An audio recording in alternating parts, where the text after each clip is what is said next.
ನಮಸ್ಕಾರ ಪ್ರೇಕ್ಷಕರೇ, ನಮ್ಮ ಚಾನಲ್ಗೆ ಸ್ವಾಗತ. ಈಗಾಗಲೇ ಅತಿಥಿ ಉಪನ್ಯಾಸಕರ ನೇಮಕಾತಿ ಆನ್ಲೈನ್ ಅರ್ಜಿಯನ್ನು ಆರಂಭಿಸಲಾಗಿದ್ದು, ಸೊ ಅದರ ಒಂದು ಅಪ್ಡೇಟ್ಗಳನ್ನು ನಮ್ಮ ಚಾನಲ್ ಕೂಡ ಮಾಡ್ತಾ ಇದ್ದೀವಿ. ಅಭ್ಯರ್ಥಿಗಳು ಅಪ್ಲಿಕೇಶನ್ ಹಾಕಬೇಕಾದ್ರೆ ಭಾಳಷ್ಟು ತಮ್ಮ ಒಂದು ಪ್ರಾಬ್ಲಮ್ಗಳನ್ನು ನಮಗೆ ಕಾಮೆಂಟ್ಸ್ ಮುಖಾಂತರ ಶೇರ್ ಮಾಡಿದ್ದಾರೆ. ಅದರ ಬಗ್ಗೆ ನಾನು ಈ ಒಂದು ವಿಡಿಯೋದಲ್ಲಿ ಡಿಸ್ಕಷನ್ ಮಾಡ್ತೇನೆ. ಯಾರೆಲ್ಲ ಅಭ್ಯರ್ಥಿಗಳು ಮುಂದಿನ ಅಪ್ಡೇಟ್ಗಳಿಗಾಗಿ ನಮ್ಮ ಚಾನಲ್ನ ಸಬ್ಸ್ಕ್ರೈಬ್ ಮಾಡ್ಕೊಳ್ಳಿ, ಸಪೋರ್ಟ್ ಕೂಡ ಮಾಡೋದನ್ನು ಮರಿಬೇಡಿ. ಇಲ್ಲಿ ನಿಮ್ಮ ಒಂದು ಕಾಮೆಂಟ್ಸ್ಗಳಿದ್ದಾವೆ. ಇದು ಅತಿಥಿ ಉಪನ್ಯಾಸಕರು ಸಂಬಂಧಿಸಿದಂಥ ಕಾಮೆಂಟ್ಸ್ಗಳು. ನಿಮ್ಮ ಡೌಟ್ಗಳನ್ನು ನೀವು ಶೇರ್ ಮಾಡಿದ್ದೀರಿ. ಸೊ ಒಂದೊಂದಾಗಿ ಇದರಲ್ಲಿ ಉತ್ತರಿಸುತ್ತಾ ಹೋಗ್ತೇನೆ. Can we apply while waiting for fourth results?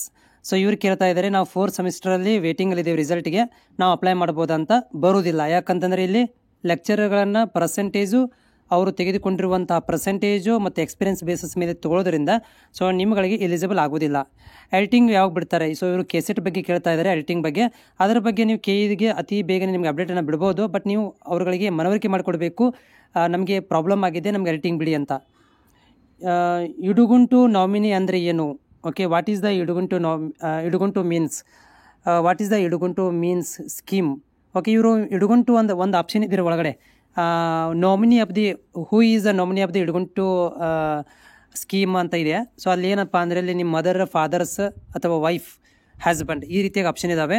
ಅಂದರೆ ನಿಮ್ಮ ಒಂದು ಡಿಪಾಸಿಟ್ ಇರುತ್ತಲ್ಲ, ನಿಮ್ಮ ಒಂದು ಹಣ, ಅಂದರೆ ನಾಳೆ ನೀವು ಲೆಕ್ಚರ್ ಆದಮೇಲೆ ನಿಮಗೆ ಏನಾದರೂ ಫೆಸಿಲಿಟಿ ಕೊಡಬೇಕಿತ್ತು ಅಥವಾ ಏನಾದ್ರು ಒಂದು ಡಿಪಾಸಿಟ್ ಅಂತ ಬಂದಾಗ ಸೊ ಅದಕ್ಕೆ ನಾಮಿನಿ ಯಾರು ಅಂತ ಕೇಳ್ತಾ ಇದ್ದಾರೆ. ಅದಕ್ಕೆ ಇಡುಗುಂಟು ಅಂತ ಕರೀತಾರೆ.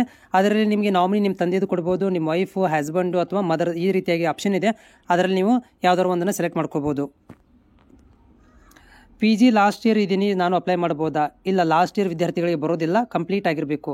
ಹಾಯ್ ಸರ್, ನಂದು ಡೈರೆಕ್ಟ್ ಸೆಲೆಕ್ಷನ್ ಆಗಿರೋ ಕಾಲೇಜ್ ಕಡೆಯಿಂದ, ಬಟ್ ಇವಾಗ ಸೇಮ್ ಕಾಲೇಜಲ್ಲಿ ಕಂಟಿನ್ಯೂ ಮಾಡಬೇಕು. ಆದರೆ ರಿನ್ಯೂವಲ್ ಮಾಡಲಿಕ್ಕೆ ಹೋದರೆ ಅಪ್ಲಿಕೇಶನ್ ಇನ್ವಾಲಿಡ್ ಅಂತ ಬರ್ತಾ ಇದೆ. ಸೊ ನೋಡಿ, ಅಪ್ಲಿಕೇಶನ್ ನೀವು ತಪ್ಪು ಹಾಕಿರಬೇಕು ಅಥವಾ ಅಪ್ಡೇಟ್, ಅದು ರಿನ್ಯೂವಲ್ ಲಿಂಕ್ ಇದೆಯಲ್ಲ ಅದು ಅಪ್ಡೇಟ್ ಆಗದೇ ಇರ್ಬೋದು. ಸೊ ಹೀಗಾಗಿ ನೀವು ವೇಟ್ ಮಾಡಿ, ಅಪ್ಡೇಟ್ ಆಗೋ ತನಕ ನಾಳೆ ಅಥವಾ ನಾಡಿದ್ದು ಅಪ್ಡೇಟ್ ಆಗ್ಬೋದು. ಯಾಕಂದರೆ ಇದು ಹೊಸದಾಗಿ ಬಿಟ್ಟಿದ್ದಾರೆ ಇವಾಗ. ಸೊ ಅಪ್ಡೇಟ್ ಆಗಲಿಕ್ಕೆ ಕಾಲಾವಕಾಶ ತಗೊಳುತ್ತೆ. ಅಥವಾ ನೀವೇನು ಮಾಡಿ ಅಂತಂದರೆ ಸಂಬಂಧಪಟ್ಟಂಥ ಒಂದು ಕಾಂಟ್ಯಾಕ್ಟ್ ನಂಬರ್ ಇದೆ, ಆ ಕಾಂಟ್ಯಾಕ್ಟ್ ನಂಬರ್ಗೆ ಕಾಲ್ ಮಾಡಿ. ಇಡುಗುಂಟು ಸ್ಕೀಮ್ ಅಂತಂದರೆ ನಿಮ್ಮ ಒಂದು ಫಂಡ್ ಯಾರು ಇರ್ತಲ್ಲ, ಒಂದು ಏನಾದ್ರು ಡಿಪಾಸಿಟ್ ಇರುತ್ತೆ, ಫಂಡ್ ಇರುತ್ತೆ, ಆ ಒಂದು ಫಂಡ್ ಯಾರಿಗೆ ಹೋಗಬೇಕು ಅವರ ನಾಮಿನೇಷನ್ ಕೊಡಬೇಕಾಗುತ್ತೆ. ಅದಕ್ಕೆ ಇಡುಗುಂಟು ಸ್ಕೀಮ್ ಅಂತ ಬರುತ್ತೆ. ಸೊ ಅದರಲ್ಲಿ ನಿಮ್ಗೆ ಯಾರಾದರೂ ಒಬ್ಬರದ್ದು ಹೆಸರು ಕೊಡಬೇಕಾಗುತ್ತೆ. ಅದು ಕೆಳಗಡೆ ಕೊಟ್ಟಿದ್ದಾರೆ, ತಂದೆ, ತಾಯಿ ಅಥವಾ ಹಸ್ಬೆಂಡು, ಮದರ್, ಈ ಥರ ಇದೆ.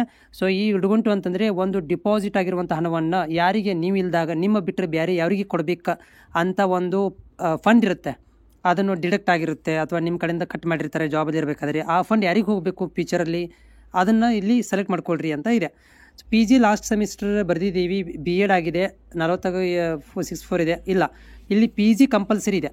ಲಾಸ್ಟ್ ಸೆಮಿಸ್ಟರ್ ಇದ್ರೂ ಕೂಡ ನೀವು ಎಲಿಜಿಬಲ್ ಆಗೋದಿಲ್ಲ. ನೆಟ್ ಸೆಟ್ ಕೆಸೆಟ್ ಆಗಿಲ್ಲ, ಓನ್ಲಿ BEd ಮತ್ತು PG ಆಗಿದೆ, ಅಪ್ಲೈ ಮಾಡ್ಬೋದು. PG ಆದವರು ಇಲ್ಲಿ ಅಪ್ಲೈ ಮಾಡ್ಬೋದು. ಸೆಲೆಕ್ಷನ್ ಆಗೋದು ಬಿಡೋದು ಸೆಕೆಂಡ್ರಿ, ಬಟ್ PG ಆಗಿದ್ದರೆ ನೀವು ಅಪ್ಲಿಕೇಶನ್ ಹಾಕ್ಬೋದು. 2 ಇಯರಿಂದ ಅಪ್ಲಿಕೇಶನ್ ಹಾಕಿನಿ, ನೋ ಸೆಲೆಕ್ಷನ್ಸ್. ಸೊ ಅದು ಪರ್ಸೆಂಟೇಜ್ ಮೇಲೆ ಸೆಲೆಕ್ಷನ್ ಮಾಡ್ಕೊತಾರೆ. PG ಇದೇ ಇಯರ್ ಮುಗಿದಿದೆ, ಕೆಸೆಟ್ ನೆಟ್ ಆಗಿಲ್ಲ, ಅಪ್ಲೈ ಮಾಡ್ಬೋದಾ? ಪಕ್ಕಾ ಮಾಡ್ಬೋದು. ನಿಮ್ಮ ಲಕ್ ಬೈ ಚಾನ್ಸ್. ಯಾಕಂದರೆ ಅವರು ಸೆಲೆಕ್ಷನ್ ಏನಿದೆ ಅಂದರೆ ನಿಮ್ಮ ಪರ್ಸೆಂಟೇಜು, ನಿಮ್ಮ ಎಕ್ಸ್ಪೀರಿಯೆನ್ಸು, ನಿಮ್ಮ ಮತ್ತು ಎಕ್ಸ್ಟ್ರಾ ಕ್ವಾಲಿಫಿಕೇಷನ್ ಮೇಲೆ ತೊಗೊತೀವಿ ಅಂತ ಹೇಳ್ತಾರೆ. ನೀವು ಹಾಕುವಂಥ ಕಾಲೇಜಲ್ಲಿ ಯಾರೂ ಇರಲಿಲ್ಲಪ್ಪ, ಜಸ್ಟ್ ನೀವು ಒಬ್ಬರೇ ಇದ್ದರೆ ನಿಮಗೆ ಸೀಟ್ ಸಿಗುತ್ತೆ. ಓಕೆ, ಮೈಸೂರು ಗೌರ್ಮೆಂಟ್ ಕಾಲೇಜ್ ಹೋಗಿ ಕೇಳಿದರೆ ಸರಿಯಾಗಿ ಮಾಹಿತಿ ಕೊಡ್ತಾ ಇಲ್ಲ, ಲಾಸ್ಟ್ ಅಪ್ಲಿಕೇಶನ್ ಆಗಿದೆ ಅಂತ. ಅಪ್ಲಿಕೇಶನ್ ಕ್ಲೋಸ್ ಆಗಿಲ್ಲ, ಅಪ್ಲಿಕೇಶನ್ ಓಪನ್ ಆಗಿದೆ, ನೀವು ಹೋಗ್ಬೋದು, ಅಪ್ಲಿಕೇಶನ್ ಹಾಕ್ಬೋದು. ಥ್ಯಾಂಕ್ ಯು ಸರ್, ನಮಗೆ ಡಿಗ್ರಿ ಕಾಲೇಜಲ್ಲಿ ಎಕ್ಸ್ಪೀರಿಯೆನ್ಸ್ ಏನೂ ಇಲ್ಲ, ಅಪ್ಲೈ ಮಾಡಿದರೆ ದಾವಣಗೆರೆ ಡಿಸ್ಟಿಕ್ ಸಿಗ್ಬೋದಾ? ನೋಡಿರಿ, ಅದು ಕಾಂಪಿಟೇಷನ್ ಮೇಲೆ ಬಿಟ್ಟಿರುವಂಥ ವಿಷಯ. ಆ ಕಾಲೇಜಲ್ಲಿ ಯಾರು ಎಕ್ಸ್ಪೀರಿಯೆನ್ಸ್ ಇಲ್ದವ್ರು ಇದ್ದರೆ ನಿಮಗೆ ಸಿಗುತ್ತೆ. ಎಕ್ಸ್ಪೀರಿಯೆನ್ಸ್ ಇದ್ದು ಭಾಳಷ್ಟು ಕಾಂಪಿಟೇಷನ್ ಇದ್ದರೆ ಸೀಟ್ ಸಿಗೋದಿಲ್ಲ. ಇವೆಲ್ಲ ನಿಮ್ಮ ಕಾಮೆಂಟ್ಗಳು. ಮತ್ತು ನಿಮ್ಮಲ್ಲಿ ಏನಾದರೂ ಕಾಮೆಂಟ್ ಇದ್ದರೆ ನನಗೆ ಡೌಟ್ಗಳಿದ್ದರೆ ಕಾಮೆಂಟ್ಸ್ ಮುಖಾಂತರ ತಿಳಿಸಿ. ಜೊತೆಗೆ ನಮ್ಮ ಚಾನಲ್ಗೆ ಹೊಸಬರಾಗಿದ್ದರೆ ಸಬ್ಸ್ಕ್ರೈಬ್